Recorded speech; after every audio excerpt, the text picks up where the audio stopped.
దేవుని పరిశుద్ధ నామానికి సమస్త ఘనత మహిమ. ప్రియ దేవుని బిడ్డలారా, ఈరోజు మండే 2 మార్చ్ 2026. మీ అందరికీ యేసు ప్రభు వారి పేరట నేను శుభాలు తెలియపరుస్తున్నాను. దేవుని వాక్యాన్ని మనము చదువుకుందామా? మొదటి పేతురు పత్రిక 5వ అధ్యాయము 8వ వచనము. 1 Peter chapter 5 and verse 8. నిబ్బరమైన బుద్ధి గలవారై మెలకువగా ఉండుడి.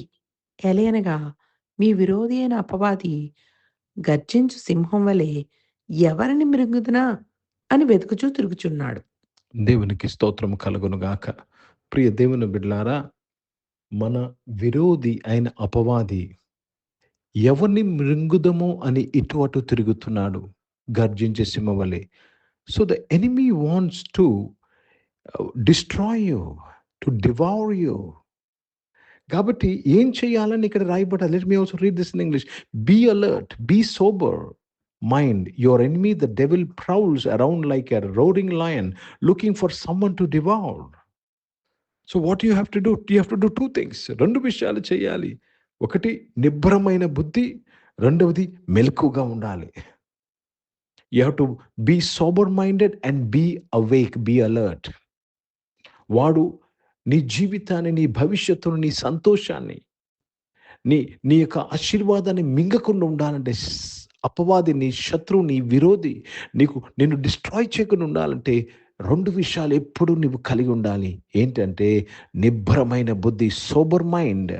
రెండవది మెలకుగా ఉండాలి. You should always be on alert.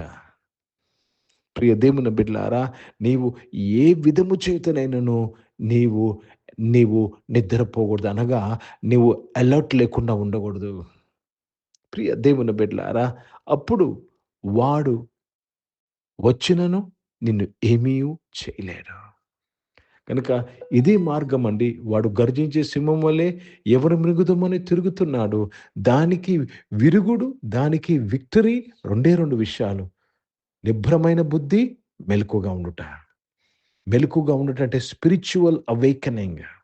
చాలామంది స్పిరిచువల్గా నిద్రపోతున్నారు. ఎందుకు తెలుసా? ఏదో ఒక ఆలోచనలో వారు లీనమైపోయారు, ఏదో ఒక పనిలో లీనమైపోయారు. మార్తా నువ్వు అనేక విషయంలో లీనమైపోయింది పనిలో. ఏమి మర్చిపోయిందండి? మెలకుగా ఉండుట, దేవుని వాక్యం కొరకు మెలకుగా ఉండుట మర్చిపోయింది. ఏది ఇంపార్టెంటో గ్రహించలేకపోయింది.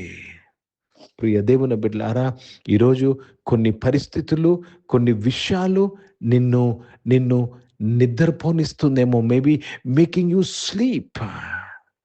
You have to come over it, because your enemy, the adversary, like a roaring lion is going to and fro to devour you. నిన్ను మృంగివేయటకు వాడు ఇటు అటు తిరుగుతున్నాడు. నీ ఉద్యోగం, నీ వ్యాపారం, నీ పిల్లలను, నీ యొక్క ఆస్తిని మృంగివేయటకు ఇటు అటు తిరుగుతున్నాడు. ఈరోజు ప్రియ దేవుని బిడ్డలారా, నీవు నిబ్బరమైన బుద్ధి కలిగి ఉండి మెలకుగా ఉండాలి. హిందీ में पढ़ेंगे.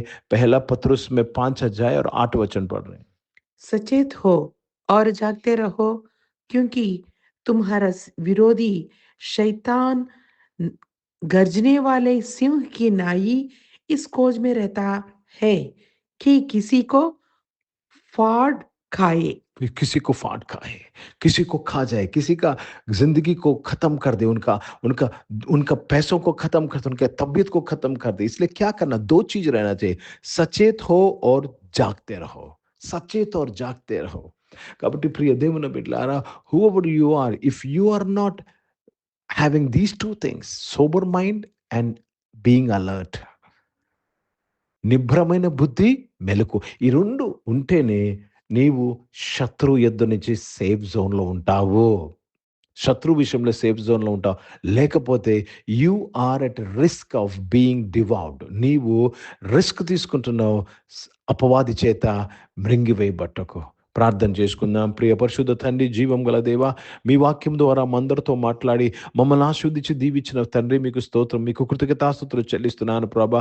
ఈరోజు ఈ ఆరాధనలోని బిడ్డలు ప్రభా, దేవా తండ్రి ప్రభా, నిబ్బరమైన బుద్ధి గలవారై మెలకుగా ఉండి ప్రభా నాయన దేవా తండ్రి ప్రయాణించుటకు సహాయం చేయమని అడుగుచున్నాను. అనారోగ్యం వారందరినీ ముట్టి స్వస్థపరచడానికి స్తోత్రం చెల్లిస్తున్నాను. దేవా జాబ్స్ కొరకు ఎదురు చూస్తున్న వారు, జాబ్స్ చేసిన వారిని దీవించి మంచి జాబ్స్ వరకు అనుగ్రహించడానికి స్తోత్రం చెల్లిస్తున్నాను. పరిశుద్ధ తండ్రి, జీవం గల దేవా నాయన బిజినెస్ చేసిన వారు బిజినెస్ దీవించడానికి స్తోత్రం. దేవ చదువుకుంటున్న వారు, ఎగ్జామ్స్ కొరకు సిద్ధపడిన వారు, public exam, board exams, sem exams రాస్తున్న వారు అందరి కొరకు ప్రార్థన చేస్తున్నారు. కాంపిటేటివ్ ఎగ్జామ్స్ రాస్తున్న వారు అందరిని దీవించి మంచి మార్కుల వరకు అనుగ్రహించినందుకు స్తోత్రం నాయన. దేవా ఈరోజు పుట్టినరోజులు, పెళ్లి రోజులు జరిపించుకున్న వారు దీవించి మీ దయాకీటం ధరింపచేసి మీ దయలో మనుషుల దయలో వర్ధలింపు చేసి కాపాడినందుకు స్తోత్రాలు చెల్లిస్తున్నాను. పరిశుద్ధ తండ్రి నాయన, పరిచయం చేసిన ప్రతి ఒక్కరిని మీరు దీవించారు తండ్రి.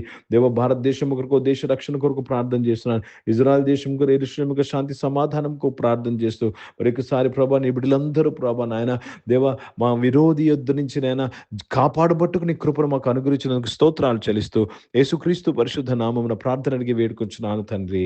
ఆమేన్. పరలోకమందున్న మా తండ్రి, మీ నామం పరిశుద్ధపరచబడును గాక, మీ రాజ్యము వచ్చును గాక, మీ చిత్తం పరలోకమందు నెరవేర్చబడుతున్నట్లు భూమి మీద నెరవేర్చబడును. మాకు కావాల్సిన ఆహారమును మాకు దయచేయము. మళ్ళీ అపరాధములు చేసిన వారిని మేము క్షమించిన ప్రకారం అపరాధులు క్షమించము. మమ్మల్ని శోధనకి కిన్ని తప్పించము. ఎందుకంటే రాజ్యము, శక్తి, మహిమ నిరంతరం నీవై ఉన్నావు తండ్రి. ఆమేన్. ఇప్పుడు మన పరమ తండ్రి దేవుని ప్రేమ, ప్రభువైన యేసుక్రీస్తు వారి కృప, పరిశుద్ధాత్మిక అన్యోన్య సహవాసం మీకు ఆరాధనలో పాల్గొన్న ప్రతి ఒక్కరితో, ప్రార్థన చేయబడిన అంశములతో, సంగముతో ఇప్పుడు ఎల్లప్పుడూ సదా తోడై ఉండును గాక. ఆమేన్. దేవునికి స్తోత్రం. అందరికీ వందనాలు. God bless you and praise the lord.